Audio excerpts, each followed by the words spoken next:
That's out. Now, watch what I do now. This punch is really, really strong. Better throw a rear hook like that. Haymaker, right? So when Brice throws the hook, do you know what year this technique was created? Okay, when Brice throws the hook, the Randys are going to do what we call biu jong sao. Biu jong sao. Biu means shoot.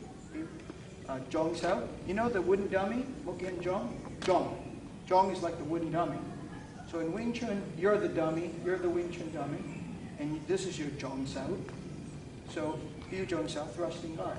So when Brice throws the hook, the Randys are going to do this. Throw it hard. So it's easy to block. So you're going to step with the back foot, and you're going to shoot your hand this way. All right, so that's the first move. Now, you're going to grab his arm, and you're going to step punch, punch again. So it's a very simple technique. You step and biu jong sao, and you see where my guard is. Then I grab his arm, and I'm going to pull him that way. No. Yes. And no. So when you pull him that way, you're going to punch him as you pull. And then you're going to pull again, punch him tight, close, with a hook. 3, 2, 1, 2, 3. 3, yes. 1, 2, 3, 4. 1, 2, 3, 5. 1, 2, 3, 6. 1, 2, 3, 7. And 1, 2, 3, 8. Okay, same side of the people, right? Quel côté les autres? Je frappe, blocage roux. Et tirer, frapper. Tirer une seconde fois, claquer, frapper. Claquer. Here's the point. If you punch successfully, 1, 2, you're going to put your hand on his chest and kick across both legs, your legs, and push him over. Okay? Try it slow. Don't knock somebody down. So, Brice. Et 2 coups de poing. 1, 2, piège de poitrine et balayage du devant. 2 coups de poing. 1, 2, piège de poitrine, balayage du devant. High. Now, from this one, after the jut front, you're going to step in and go bang, and hit him in the face like that. Then, this hand will open out like this and hit. And as you open out and hit, you kick the leg like that, and it falls down. Okay, ready? You trap the opponent. For example, he's going to swing at my head. I can come down and then use my head and body to trap the opponent. So you come under something, and then you're like, boom. You use your hip and shoulder to trap. That's body traps body. Okay? For example, he punches once, and I Kun Su Kun. He punches again, Jeep Sao. That's a catch-up trap, but it's also an attack. Catch-up traps block, trap, and attack all at once. So if I punched him, and then I went, that would be a catch-up attack.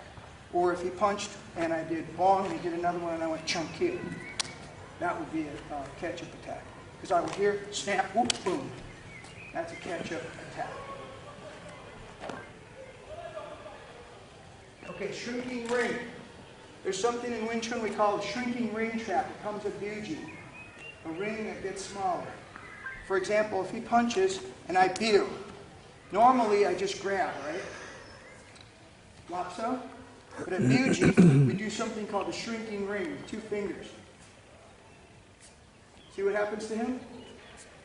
It has a much sharper effect. So your fingers, after biu, for example, your thumb and your middle finger open big, and you go. And only that is working. So I call that a shrinking ring, but watch Bryce's head.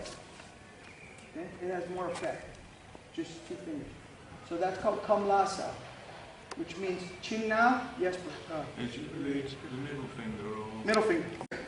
And I pass the item, and I come back with a trap. Or if I punch, and your hand is up, if I punch, and I go behind the hand, and I pull it, that's called a catch-up trap. Reaching in, past the hand, and bringing it back. That's known as a catch-up trap. Now, high hook, I'm going to outside face chop kick and pull him over my shoulder. Then I'm going to do the Chun Q like this. And then after the Chun Q, I'm just going to go pull him down into a punch like that. So, hook trap. High hook. See, the high hook becomes cow da chop kick. Then I turn and snap the arm like this. I put it on my shoulder and pull him into the hook trap. Okay? It's pretty easy. I decide to elbow up and then trap the bicep like that. So sometimes if your hand is going up, you might, boom, trap the bicep to pull a person down into a strike. That might be a situation where you around like, and I grabbed up here. See, it has a worse effect on Bryce than normal. Normally, I reach and I trap up here, right? Like a lot of fun. But you can reach in deeper and you can trap the tricep for more trapping effect on his back, to turn his back.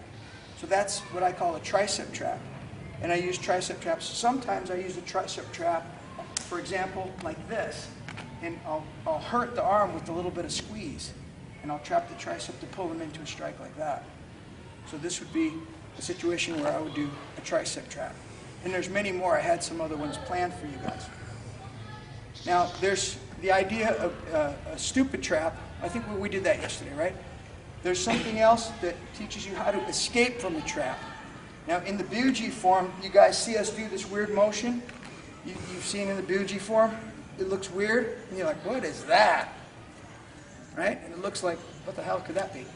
That is to escape a trap as forming. For example, if Bryce is going to do a conversion press from time, go. And he's going to punch me like, conversion press, I can use the movement from the Buji form to escape the forming trap. Watch it slow.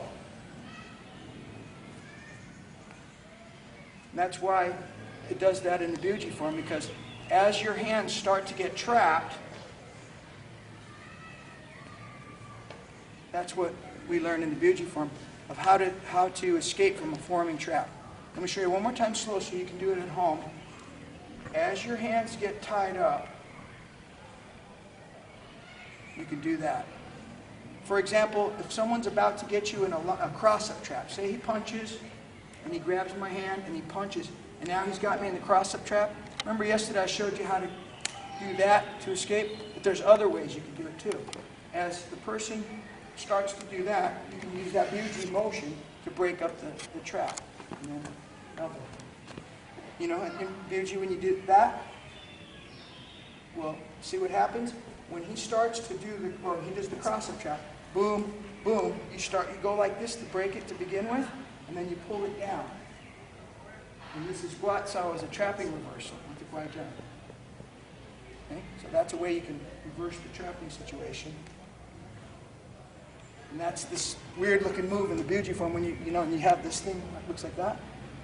You can use it that way. So that's escaping from a forming trap.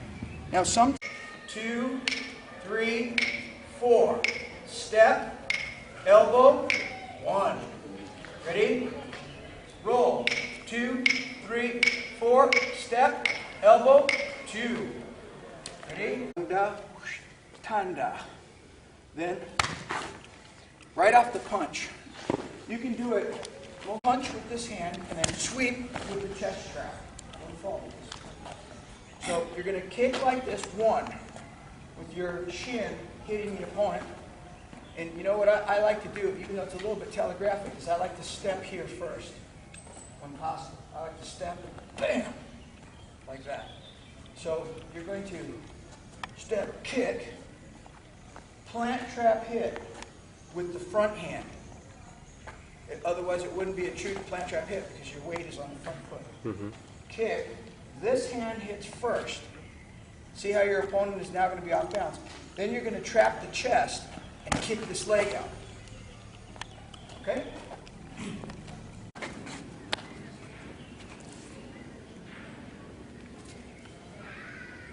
I use my head sometimes to trap my opponent if I want him down so I can choke him. Head traps body. 2, and then we'll do one more hit. 1, 2,